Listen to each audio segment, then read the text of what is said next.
Okay, picture this. You're pouring cream into your coffee. You see those swirls. Mm-hmm. We know how it ends, right? Mm-hmm. Everything just mixes, becomes uniform. That's entropy increasing. Yep, the classic second law in action. Maximum disorder. But what about those patterns in between? Those amazing swirls.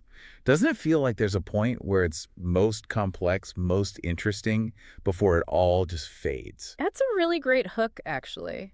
Because we all sort of sense that, don't we? This fleeting interestingness as things move from order to disorder. Exactly. And it makes you wonder, can you, measure that peak? Well, that's precisely what their research paper you sent over tries to tackle. This is quantifying the rise and fall of complexity in closed systems. The Coffee Automaton. Quite a title. It is, but it signals what they're doing. They're trying to put a number on that intuitive feeling using a computational model, moving beyond just metaphors. Yeah, not just waving hands about complexity, but trying to, well, quantify it. Using this coffee and cream idea as a model system. Exactly. A simplified closed system where they can track things over time and compare this complexity idea directly with entropy. Okay, so let's define terms a bit. Entropy, we know, generally increases. In the coffee cup, separated liquids are low entropy, fully mixed is high entropy. Simple enough. Right. Maximum randomness in the mixed state. But complexity, our gut feeling says it's different. Low and separated, low and fully mixed. But high, somewhere in the middle with the swirls? That's the core idea they explore, and they introduce a specific concept to try and capture that. Apparent complexity. Apparent complexity. Okay, what does that mean exactly? It's about quantifying how interesting or structured a system looks when you're not looking at every tiny detail, kind of like stepping back or squinting a bit. So it's like a coarse-grained view. If I zoom right in on fully mixed coffee, it's just random molecules bumping around. Yeah. High entropy maybe, but not much structure to see. Exactly. And if you look at the perfectly separated layers, that's also simple. Low entropy, low complexity. But the swirling stage, even if you blur your vision slightly, you still see those complex patterns, right? That's the intuition. They use a bitmap image analogy in the paper. Imagine a totally random, staticky image, high entropy at the pixel level. Okay. But if you blur it, they call it smoothing. All that randomness just averages out to gray, low apparent complexity. Right. But if the image was, say, a face, Then blurring it might smudge the details, but you'd still see the overall structure of the face. That blurred version is more complex, more interesting than just uniform gray. okay, I think I get the concept. Yeah. So entropy is about the fine-grained randomness, while this apparent complexity is about the structure you see when you step back, the coarse-grained patterns. You've got it. It's about the information needed to describe the non-random features you see at a macroscopic level. So how do they actually model this with coffee? They built this coffee automaton. Sounds fun. It's a simplified digital coffee cup, basically, a 2D grid. Some cells are cream, represented by the number 1, and others are coffee, represented by 0. Okay, a digital grid, and the particles move. Yes, and they tested 2 different ways for them to move. 2 models with different rules. What were they? First was the interacting model. In this one, only one particle, cream or coffee, could be in a cell at any time. Makes sense, like physical space. Right. And the rule was, if a cream cell and a coffee cell were next to each other, they had a chance to swap places at each time step. They interact, they have to move around each other. Okay, feels a bit more like real liquids jostling. What was the other model? That was the non-interacting model. This was more abstract, designed to be easier to analyze mathematically. Yeah. Here, cream particles could occupy the same cell. Okay, so multiple cream particles could pile up. Exactly. And at each time step, every single cream particle just moved one step in a random direction, up, down, left, or right, independent of all the others. The coffee was just the background. So one model where they interact and have constraints, and one where they just diffuse randomly and independently. Precisely. 2 different ways things could mix in their digital cup. Okay, so they have these models running. How did they actually measure the apparent complexity? You mentioned coarse graining. Yes, that's key.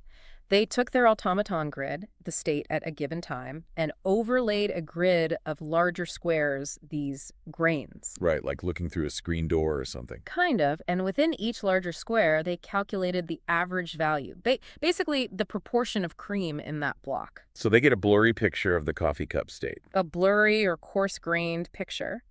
Then they applied thresholding. They took the average value in each big square and sorted it into a few bins, initially just 3.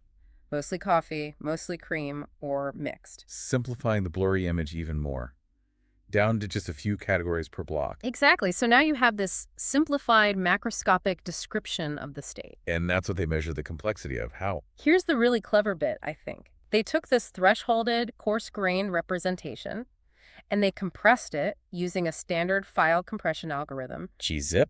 Wait, they zipped it up? Hmm? The compressed file size is the complexity measure. That was their estimate, yes. Their proxy for apparent complexity. How does that work? Why file size? The logic is, if the pattern in this coarse-grained view is very simple, like all coffee, all cream, or a smooth mix, it has simple statistics, it's predictable. So it should compress really well. Small file size. Okay. But if the pattern is intricate, with lots of boundaries and less predictability, like the swirls, well, it's harder to compress efficiently. It takes more information to describe it, leading to a larger file size. Ah, that's neat.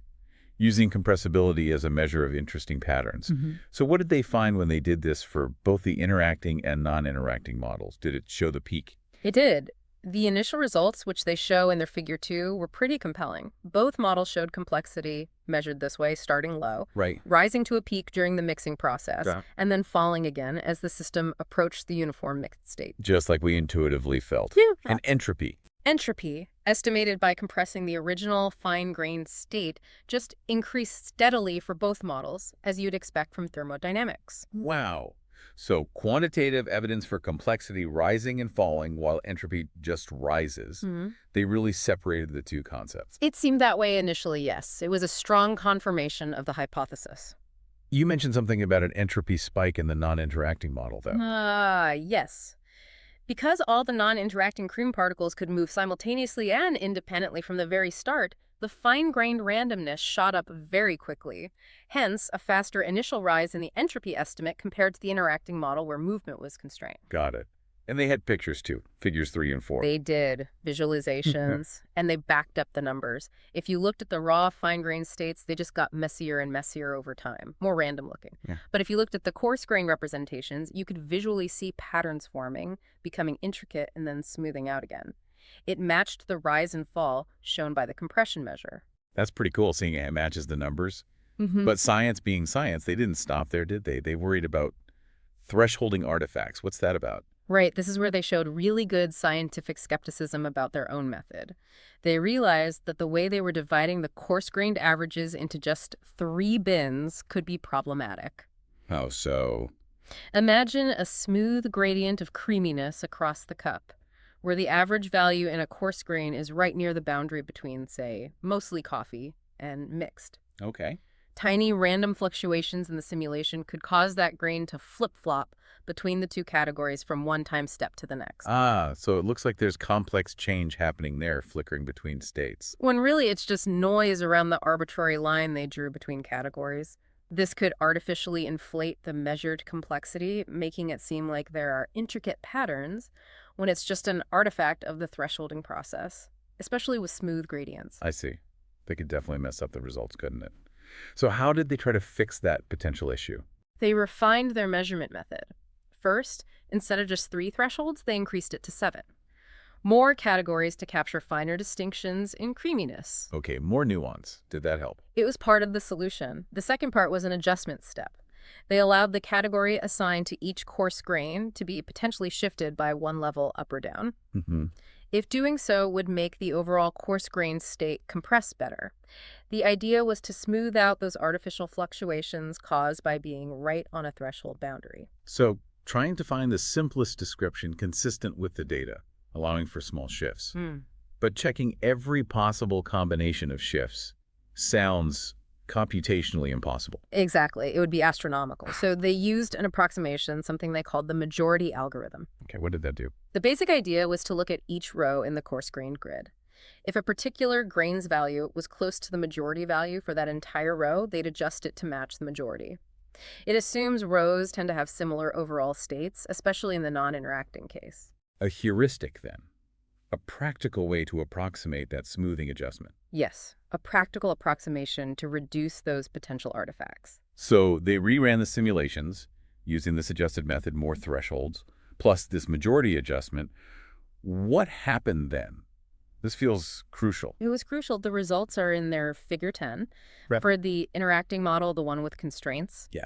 the complexity curve still showed that characteristic rise and fall. It was maybe a bit noisier, but the overall shape was preserved. The peak was still there. Okay, so the interacting model's complexity seemed robust. What about the non-interacting one? The one with just random diffusion? That was the big change. With the adjusted method, the complexity curve for the non-interacting model almost completely flattened out. It stayed low throughout the simulation. Whoa. So the peak they saw before in that model hmm just vanished. Pretty much.